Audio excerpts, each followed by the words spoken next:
welcome back to Sinful Bit of News. This is episode 3. I'm Becca Dish. And I am Hamster Man. Of course you are. We're here to provide our own little bit of commentary on the sexual bits of news that we find, and to provide you with just a little bit of education along the way. Yes. And we hope that you find the humor and all that stuff in it, because we did. Yeah, and if it's funny to us, it should be funny to you. Yes. And everything is hysterical to me. Yeah. Anyways, what you got? I have a story. This is from Reuters, out of Japan. There is a 75-year-old man who is now a porn star. What? That's awesome. A 75-year-old man out of Japan is a porn star. Wait. He's been doing... Japan. Okay. I don't think I've ever seen a Japanese porn star, but continue. He started this when he was 59. That's when he got into it. And he got into it because he was having a debate about how there was no plot line or anything, how the stories didn't work well for him in these pornos that he watched. And so they said, okay, well, why don't you do it? He thought about it for a couple of years, and now he's in there. He's doing it. He's been with women in their 20s all the way up to women that are his age. And the beauty of it is that he's encouraging people his age, the other couples his age, to continue their sexual lives and all that stuff with their partners and whatnot. So it's actually, business has been growing for him. It's been banging. More ways than one. Yeah. Oh, nice. So yeah, I found that kind of cool that, you know, the 75-year-old man is still going. And he says he's going to be doing it until probably 80. Do you have his name? His name is Shigeo Tokuda. Shigeo Tokuda. That's his stage name, though. Oh, I was hoping it was like Long Dong Duck or something. No, I don't know how he came up with that name. There's actually a guy up at a college that I went to that was his name. Something variation of that, yeah. That's the only way he got into a fraternity, because of his name. Anyways, there is a nudist resort in Mosman, Australia, that they're having a month-long sex party. To recover from the recession, they are inviting anybody from the world to come down here to their huge, sex party. And it is actually bringing in over $500,000 of income to that town in a month period. Now, is this a nudist camp or a swingers camp? It is a nudist resort, but this month only it's swingers. Really? Mm-hmm. Huh. I'll bet the local legislation or officials, whatnot, I bet they're happy to see that. Actually, they say, what did it say?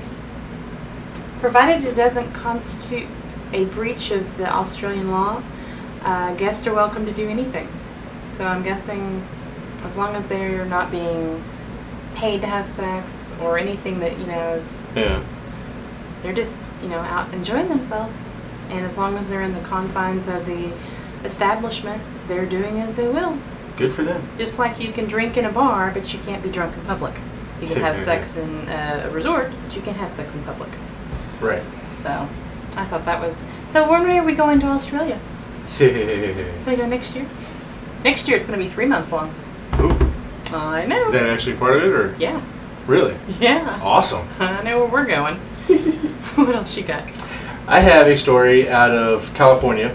This story broke because porn stars, there are 22 porn stars now that are recorded of having HIV. Oh. And I bring that up because this is a lot of the porn stars, the industry has regulations, and they're self-imposed regulations, and they try to abide by a lot of these rules and whatnot to protect the porn stars as well as anyone else they may be with. And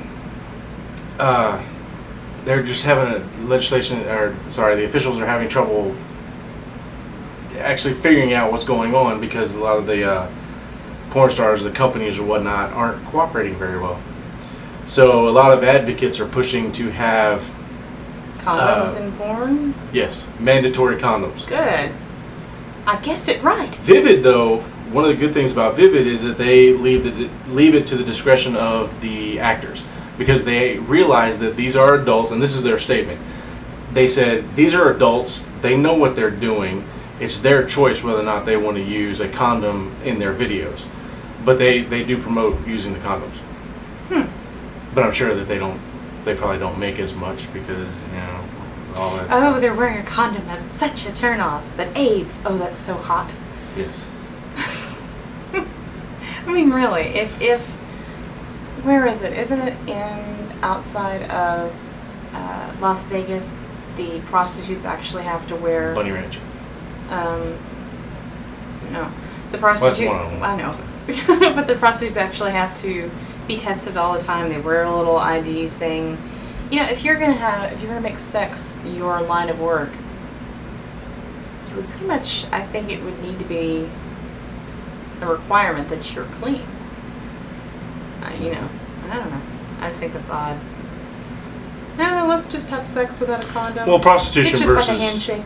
The prostitution versus pornography, they're two different careers. Even though this is something I was going to get into later, but we probably don't have a lot of time for that. But it's an issue of public versus private. In the pornography industry, it's a private thing. It's these two couples being videotaped for the purpose of reselling it. Whereas prostitution, it's a woman having sex with a guy, multiple guys, and these guys will go back to their families or whatnot, and the possibility of spreading is even worse. So, yes, it's much more something that should be much stricter in the prostitution area versus the pornography. Like they said, pornography is very much, these are adults. They got what they're going to do what they do. Yeah. You have anything else? Yeah, that was your 3? No, I'll get one more. Oh. There was a 41-year-old man in Hong Kong, I can't speak, that got himself in a bit of a hard place after he put his penis through a hole in a bench and got it stuck when he became aroused. So then he called the police. So officers and doctors arrived at the scene. They tried to release some of the pressure by removing some of his blood, from his penis, because, that sounds comfortable. Ow.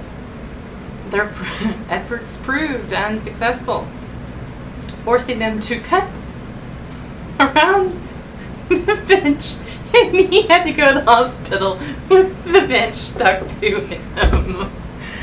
Nice. Just walking through the hospital. Hey, how you doing? Don't mind the bench. Just have a little towel or shirt or something like that over.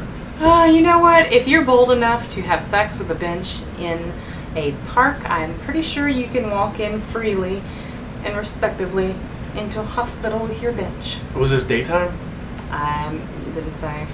Because I don't know how you'd be able to do that in the middle of the day and get away with it.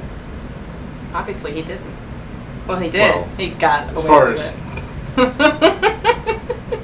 with a little bit of help. Yeah, well, Hey, that's where the sawzall comes back in. There you go.